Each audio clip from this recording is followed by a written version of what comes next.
Toto Wolff says it is worth 2, maybe 3 horsepower. Almost nothing. A storm in a teacup.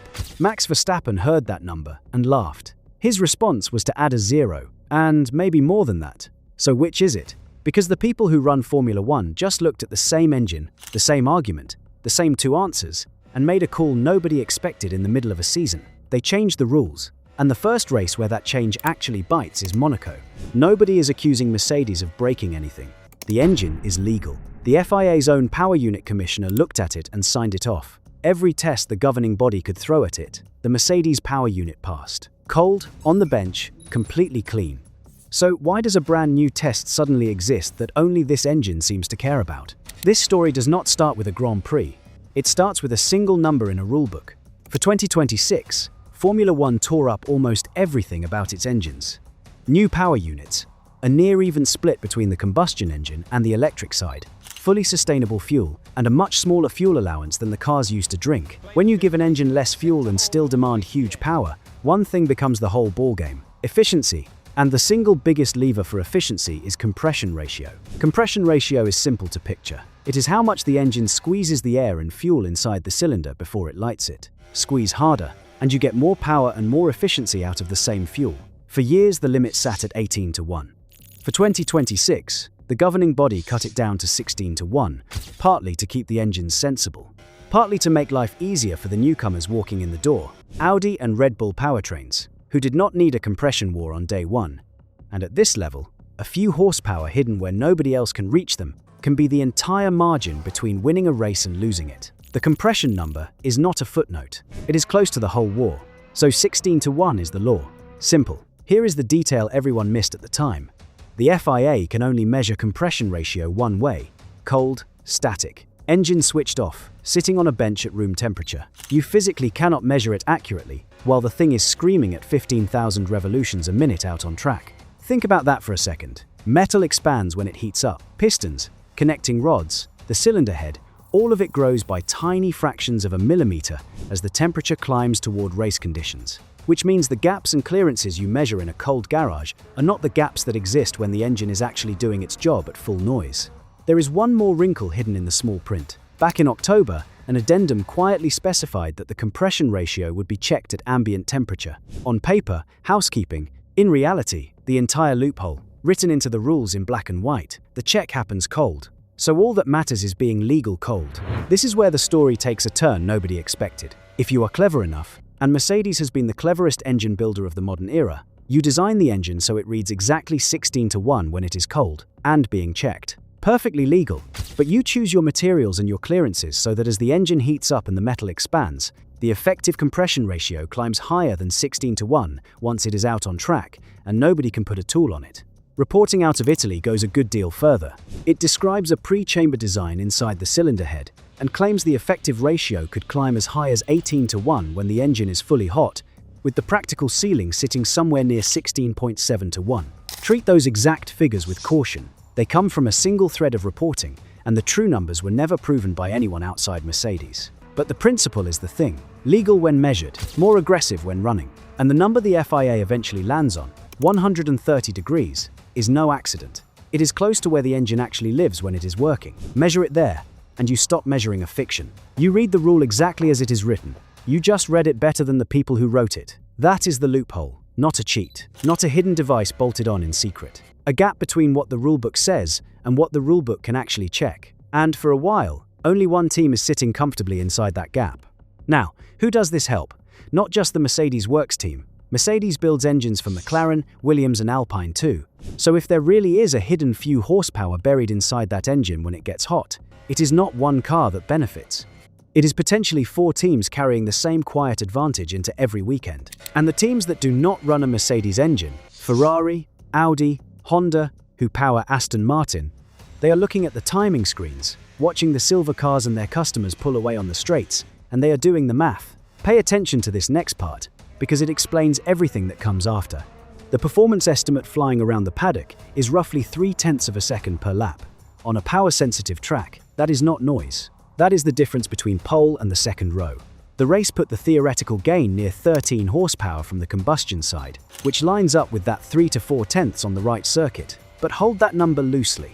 because it is an estimate built on simulation and suspicion, not a confirmed readout from anyone's dyno.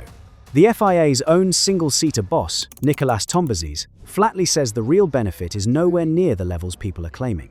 So, you have a clear gap between what the rivals believe and what the governing body will admit. And that gap is exactly where a political war gets born. The rivals do not wait for permission. Before Christmas, Ferrari, Audi and Honda put their names to a joint letter and send it to the FIA. The message is direct. Clarify this, close it. And do it before the first race of the season, not at the end of it. 3 of the biggest names in engine building, against the dominant manufacturer, that alone tells you how seriously they are taking 3/10 they cannot get for themselves. Their legal argument is a neat one. They point at the part of the rulebook that says a car has to comply at all times, not just when it is cold on a bench.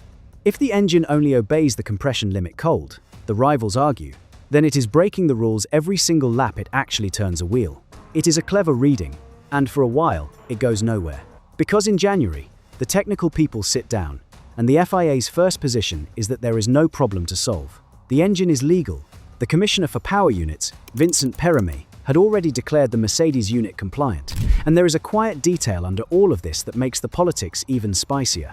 Red Bull, through their new engine project, hired a wave of former Mercedes engine people out of Brixworth.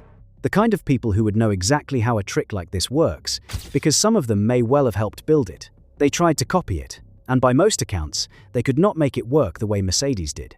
You would think someone would have said that out loud. Nobody did. But it helps explain why Red Bull's political position on all this drifted from defending Mercedes early on, to quietly stepping aside and letting the others fight. So you have a coalition forming on one side, and on the other side, one man doing what he does best. Toto Wolff comes out swinging. He calls the whole thing a storm in a teacup. He calls the accusations of illegality, in close to his actual phrasing, utter rubbish. He insists Mercedes kept the governing body in the loop throughout. Nothing hidden, nothing sneaky, just better engineering than the competition managed. And on the horsepower itself, his line is almost a shrug, a couple. In England, he says, you would call it 2 and 3, almost negligible. Not enough to swing a Grand Prix. It is a good defense. It might even be true. Listen to the rest of the paddock, and it splits clean down the middle. Red Bull's own engine chief brushed the whole affair off as a lot of noise about nothing, while the former team boss framed it as teams pushing the limits rather than cheating like wildcats. Small thing, big thing, nothing at all.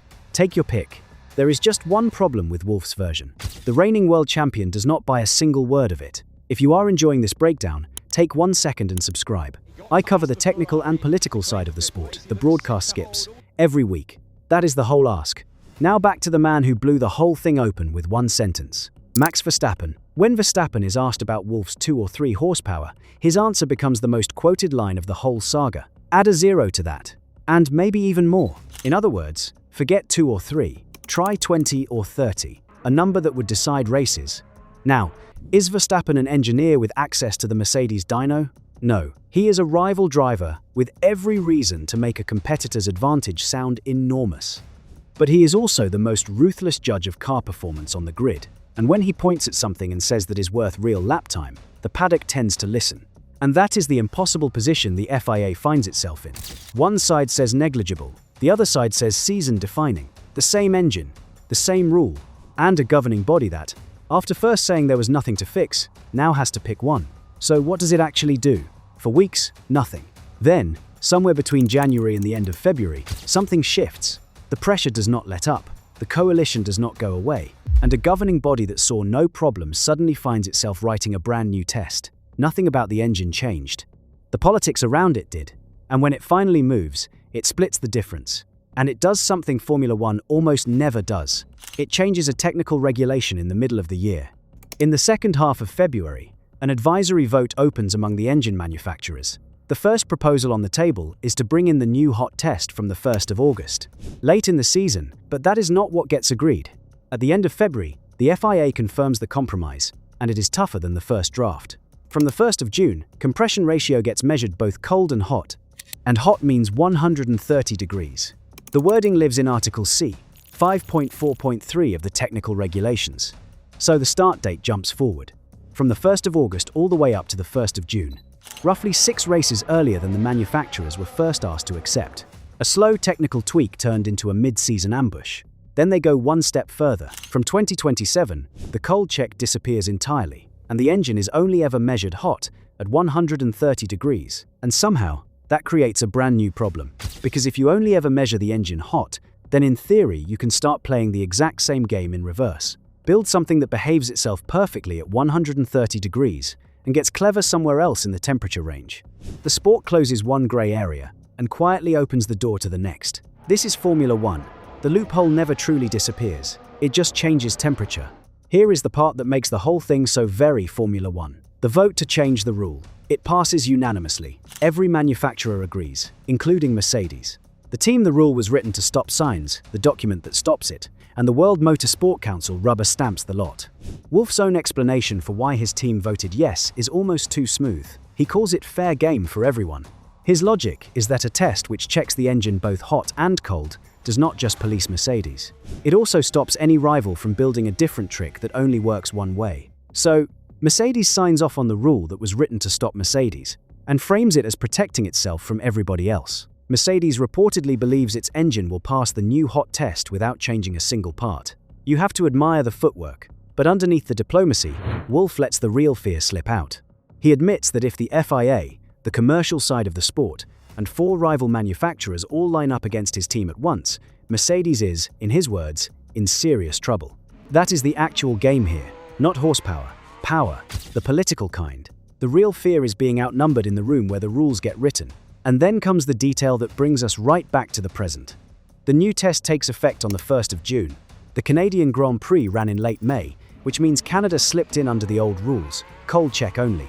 Monaco lands in early June, which makes Monaco the first Grand Prix in history to run under the hot engine test. The first race where this entire war finally touches the track. Except here is the irony that nobody pushing for this rule wants to say too loudly. Monaco might be the worst possible place for it to matter. Monaco is the least power-sensitive circuit on the entire calendar. It is a street fight. Downforce, mechanical grip, raw bravery through the barriers, and track position above almost everything else.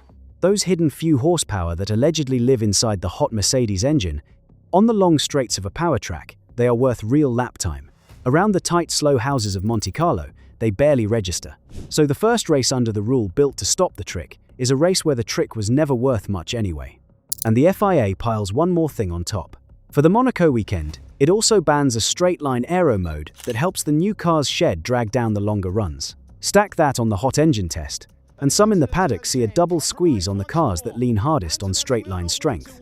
Whether any of it changes the order in Monaco is a completely different question, because the uncomfortable truth, for everyone who signed that letter before Christmas, is this. Even Ferrari does not really believe the rule fixes the problem. The team boss, Fred Vasseur, says straight out that he is not convinced the new compression rule is any kind of game changer. He has watched the lead Mercedes qualify around 0.6 of a second clear on average. 0.6. A hot engine test is not closing a gap like that on its own. He is pinning his real hopes on a separate development mechanism in the rules. Not on this. So strip away the noise. And where does it actually leave us? Mercedes walks into Monaco having won every single one of the opening Grands Prix of the season. The teenager, Kimi Antonelli, 19 years old, has just won in Canada, becoming the first driver in the history of the sport to take his first 4 wins back-to-back. The first Italian to win 4 in a row since Alberto Ascari, more than 70 years ago. And he only inherited that win after his teammate George Russell led, and then broke down with a power unit failure past half distance. The silver cars are not just winning, they are winning even when they break. In the standings, it is a rout. Antonelli leads the drivers by more than 40 points. Mercedes leads the constructors over Ferrari by around 30 points, and Ferrari in turn sit a country mile clear, close to 50 points, ahead of third-placed McLaren. The only real blemish on the silver season so far is a single sprint race in Miami, where McLaren's Lando Norris got the better of them over the short distance. One sprint. That is the entire list of things that have gone wrong. The rule designed to clip the silver cars arrives at the one track least likely to clip anything at all. Meanwhile, the man who lit the fuse, Verstappen, is quietly miserable about the entire 2026 era. He has called these new cars something close to Formula E on steroids. Rather than sit and stew, he spent a weekend in May racing a GT car at the Nürburgring 24 hours instead, in a Mercedes-built sports car of all things, leading deep into the night before a mechanical failure ended his charge. He has already confirmed he is going back next year. His Formula One contract runs to 2028, but there is persistent talk of a break clause, a door he could walk through if he finishes a season outside the top two. When the reigning champion is openly eyeing the exits, racing other people's machinery for fun, that tells you exactly how he feels about the direction of his sport. The same sport he just pushed into changing its rules. So the real question is not whether a hot engine test changes Monaco. It almost certainly does not. Watch the qualifying gap. That is the tell. On the slow stuff, Monaco buries the evidence. But the moment the calendar hits a track with long straights and heavy throttle, the engine has nowhere to hide. If that 0.6 is still sitting there, then Wolff was right all along, and three rival manufacturers spent an entire winter fighting a storm in a teacup. If it shrinks, even a little, then Verstappen was right. And that extra zero was real the whole time.